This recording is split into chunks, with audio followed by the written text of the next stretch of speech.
What's up guys, PAKUS MMA here giving you my UFC Fight Night Teixeira versus Lewis predictions. First fight of the night we have a women's strawweight bout, Melissa Martinez versus Fatima Klein. I'm picking Fatima Klein to win this fight by ground and pound or dominant decision. She's got good positional jiu-jitsu and nice ground and pound, but I don't think minus 1000 odds is justified.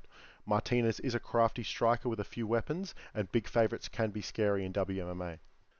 Next fight we have a lightweight bout between Mike Davis and Mitch Ramirez. I'm picking Mike Davis to win this fight by ground and pound KO. Mitch Ramirez isn't really UFC level in my opinion. He's got pretty stiff stand up, and apart from winging big looping shots, he's not a very skillful guy. I think it's a bit late in his career to make massive improvements to where he can be good enough to beat a Mike Davis. I know the odds are wide, but I think they're understandable. Davis is a better grappler and more dynamic striker. Should be an easy win for him. Next fight is a heavyweight bout between Walter Walker and Kennedy Nzechukwu. I'm picking Kennedy to win this fight by decision. I think he'll have the striking advantage and should give Walter problems with sliding in and out of range with his footwork. Walter's takedowns and submissions are a threat, but I believe Kennedy can defend most of it with a wide base on the cage with his long legs. Should be 29-28 or even 30-27 Kennedy, where he might even find a finish. This next fight is at women's flyweight, Eduarda Mora versus Lauren Murphy. I'm going to go with Mora on this one by decision. Murphy is a tough veteran, but being almost 42 and having the long layoff, I can't see her winning this fight. Mora should be able to use her long-range weapons, speed, and grappling pressure to win this fight dominantly. Once again, it's another blown-out women's betting line that no one should really bet on. Next fight of the night is a welterweight bout between Chidi Njokuani and Jake Matthews. Chidi is going to be the better kicker with more fight-finishing power in this fight. Chidi does great work in the tie clinch, but Jake should be able to defend it and maybe even look for his own wrestling. I'm slightly leaning Jake Matthews to win this on the cards, for him to be the more active fighter in the striking and throw more extended combinations. If Jake can use his footwork and angles to get inside the reach on Chidi, he should win the fight. The odds are close because the fight is close. I think 29-28 Matthews in one of the better fights on the card. You can call me biased on this one. I am an Aussie and I have met and chatted with Jake. He's a great dude and I just hope he wins. The featured prelim is a welterweight bout between Chris Curtis and Max Griffin.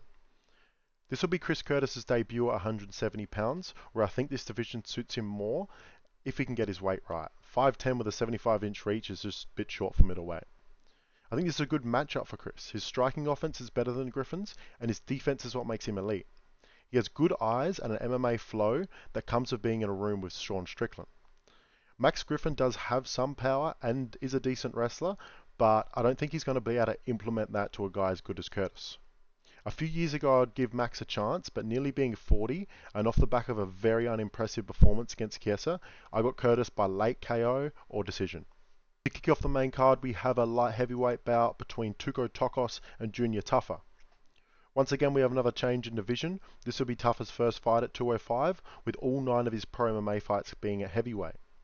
Tuffa looks in very good shape on his Instagram, and it seems that him and his camp are very locked in for this change.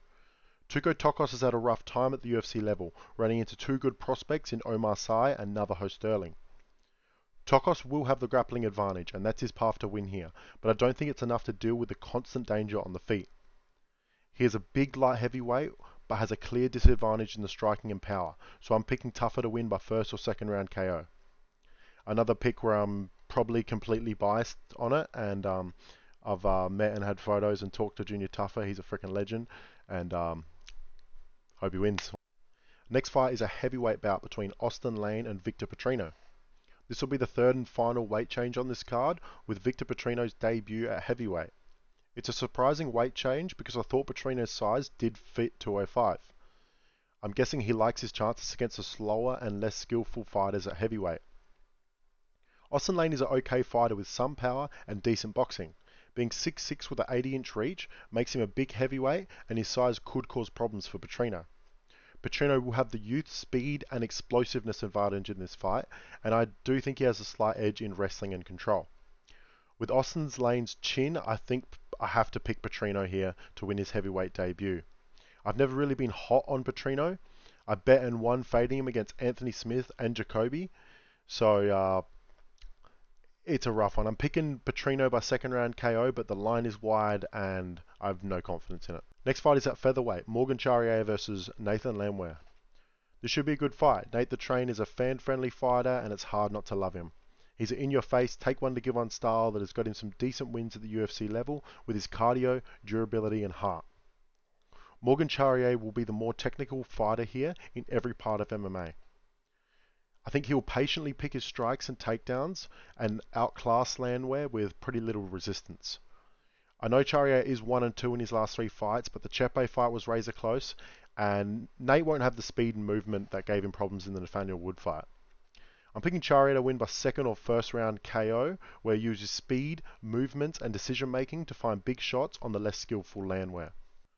Next fight, we have a banger featherweight bout between Steve Garcia and Calvin Kattar. This is an interesting fight that took me a long time to pick. Calvin Kattar is a great fighter with elite boxing and more experience at the top level. I believe while breaking down this fight, you have to look at timing. I would pick the 2022 Kattar coming off the close fight with Emmett and the Giga domination. But after the knee injury, the Sterling and the Zalal fight, I think that he has slipped out of his prime at the age of 37. Steve Garcia is a wild, dangerous guy with big fight finishing power. He's been on an impressive run after the Mahashate loss in 2022, finishing 5 fights by KO before the 3rd round. Garcia uses powerful boxing, taking risks to drop his opponent, and has nasty ground and pound where he can pounce and finish fights. I think Garcia will try overwhelm the older, slower Kattar in the early rounds, trying to open up big shots. Kattar's striking defense and head movement is great, so the fight could get close, and Kattar could use his nice jab and movement to beat up Garcia from the range. The problem with Garcia is he won't stop pressuring. He's great at capitalizing on opportunities.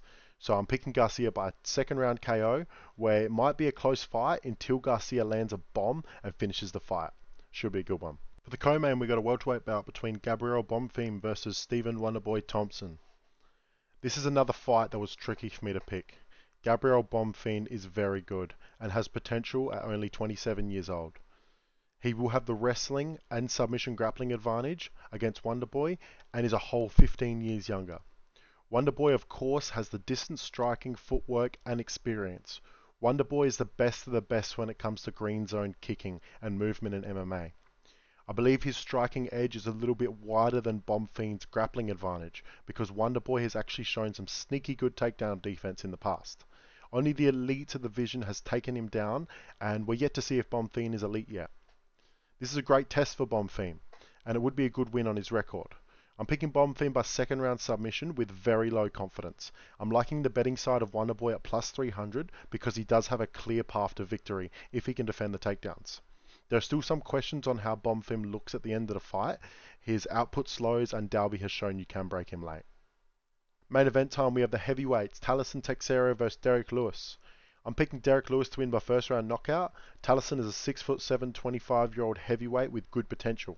The reason why I'm picking Derek Lewis is even though Talison is very big, he sometimes doesn't use his range and actually initiates the trades in close.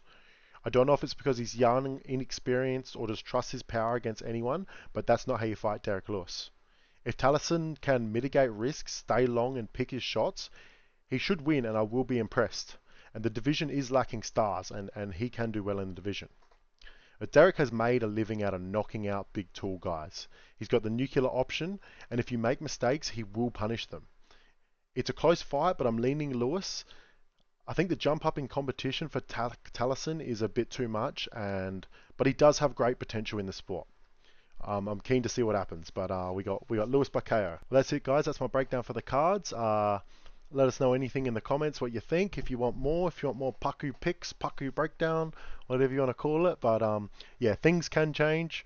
I have pick flipped after weigh-ins. I don't really put any bets down until weigh-ins unless I'm trying to get CLV, beat some line movement. But yeah, let me know in the comments if you want some more content, and peace.